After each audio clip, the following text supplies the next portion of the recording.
여호수아 8장. 그 후에 여호와께서 여호수아에게 말씀하셨습니다.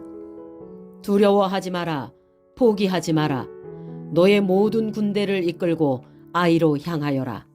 내가 그의 백성과 그의 성과 그의 땅을 너에게 줄 것이니 너는 여리고와 그 왕에게 한 것 같이 아이와 그 왕에게도 하여라. 하지만 이번만은 그 성 안에 모든 좋은 것을 가져도 좋다. 자, 이제 너의 군인들 중 몇 사람에게 성 뒤로 가서 몰래 숨어 있으라고 말하여라. 그리하여 여호수아는 모든 군대를 이끌고 아이로 향했습니다. 여호수아는 군인 3만 명을 뽑아 밤중에 그들을 내보냈습니다. 여호수아는 그 군인들에게 명령을 내렸습니다. 여러분은 성 뒤쪽에 숨어 있으시오. 성에서 멀리 떨어져 있지 말고 성을 주의 깊게 살펴보면서 언제라도 싸울 준비를 하고 있으시오. 나와 나를 따르는 군대는 성을 향해 진군할 것이고 성 안의 사람들은 우리와 싸우기 위해 밖으로 나올 것이오. 그때 우리는 전에 했던 것처럼 등을 돌려 후퇴할 것이고 그들은 성을 떠나 우리를 쫓아올 것이오. 그들은 우리가 전처럼 도망치는 것으로 생각할 것이오. 우리가 후퇴할 때 여러분은 숨어있던 곳에서 나와 성을 차지하시오.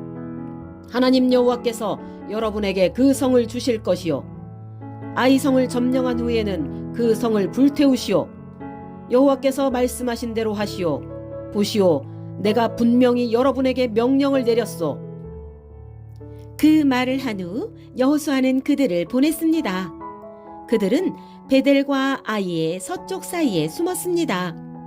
그러나 여호수아는 그날 밤 자기 백성들과 함께 진에 머물렀습니다. 여호수아는 이튿날 아침 일찍 일어나서 자기 군대를 불러 모았습니다.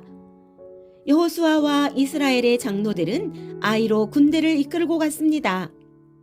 여호수아를 따르는 모든 군인들은 아이로 행군했습니다. 그들은 성 앞에서 멈춰선 후 아이의 북쪽에 진을 쳤습니다. 그들과 성 사이에는 골짜기가 있었습니다. 여호수아는 5,000명 가량의 군인을 뽑아 베델과 아이 사이로 보내어 그곳에 숨어있게 했습니다. 이처럼 이스라엘 백성은 각기 자기 자리를 잡고 있었습니다. 주력 부대는 성 북쪽에 있었습니다. 다른 사람들은 서쪽에 숨어 있었습니다. 그날 밤 여호수아는 골짜기 아래로 내려갔습니다. 아이의 왕이 이스라엘 군대를 보았습니다. 그래서 왕과 그의 백성은 이튿날 아침 일찍 일어나 싸우기 위해 서둘러 움직였습니다. 그들은 성 동쪽에 있는 어떤 곳으로 나갔습니다. 왕은 이스라엘 군인들이 성 뒤쪽에 숨어서 기다리고 있다는 것을 몰랐습니다. 여호수아와 이스라엘의 모든 군인들은 아이의 군대에 쫓겨 후퇴하는 척하며 광야길로 도망쳤습니다. 아이의 군인들은 성을 떠나 여호수아의 군대를 뒤쫓아갔습니다. 아이와 베델의 사람들은 한 명도 남지 않고 모두 이스라엘의 군대를 쫓았습니다. 그들은 성문을 열어둔 채 이스라엘 군대를 따라갔습니다. 그때 여호와께서 여호수아에게 말씀하셨습니다.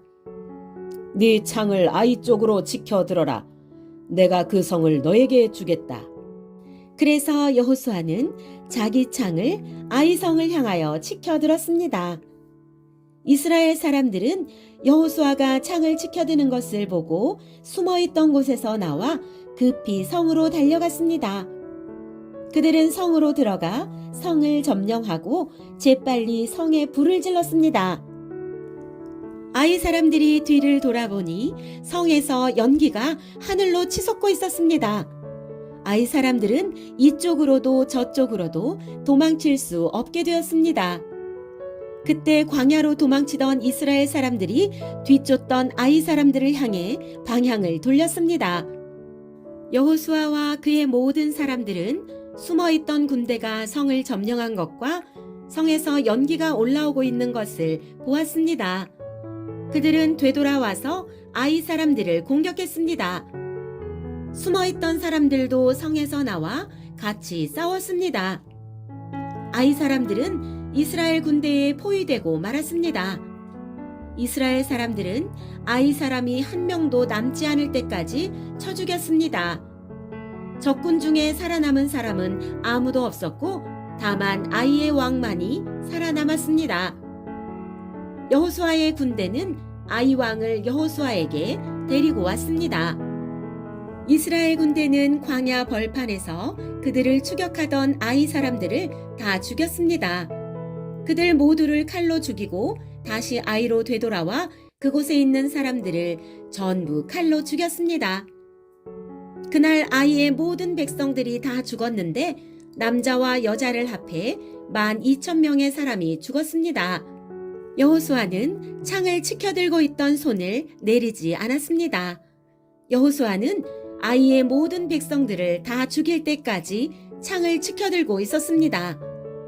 이스라엘 백성은 동물들은 죽이지 않고 자기들이 가졌습니다. 또 아이 사람들이 가지고 있었던 물건들도 가졌습니다. 그들은 여호와께서 여호수아에게 명령하신 대로 하였습니다.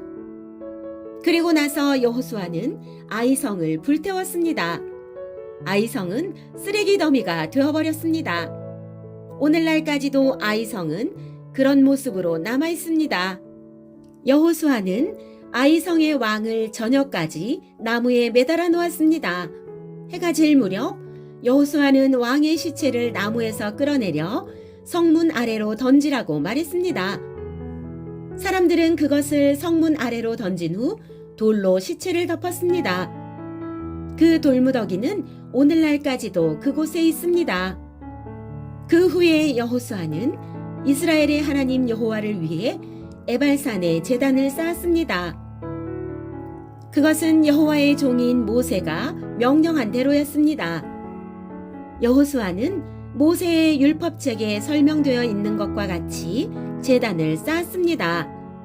그 제단은 쇠 연장으로 다듬지 않은 자연석으로 만들어졌는데 이스라엘 사람들은 그 제단 위에서 여호와께 태워드리는 제사인 번제와 화목제를 드렸습니다. 그곳에서 여호수아는 이스라엘의 모든 백성들이 보는 앞에서 모세가 썼던 율법을 돌에 새겼습니다. 장로와 지도자와 재판관과 모든 이스라엘 사람들이 언약궤를 가운데 두고 섰습니다. 그들은 그 언약궤를 맨 레위 사람 제사장들 앞에 섰으며 이스라엘 사람들과 이방 사람들도 모두 그곳에 섰습니다. 백성 중 절반은 에발산 앞에 섰고 나머지 절반은 그리심산 앞에 섰습니다. 그들은 전에 모세가 백성을 위해 복을 빌 때 그렇게 하라고 명령했던 대로 했습니다. 그 뒤에 여호수아는 율법책에 적혀 있는 대로 복과 저주의 말씀을 모두 읽었습니다. 이스라엘 사람들이 다 모였습니다. 여자들과 어린이들과 이스라엘 사람들과 함께 사는 이방 사람들도 그곳에 모였습니다. 여호수아는 모세가 준 명령을 빠짐없이 읽었습니다.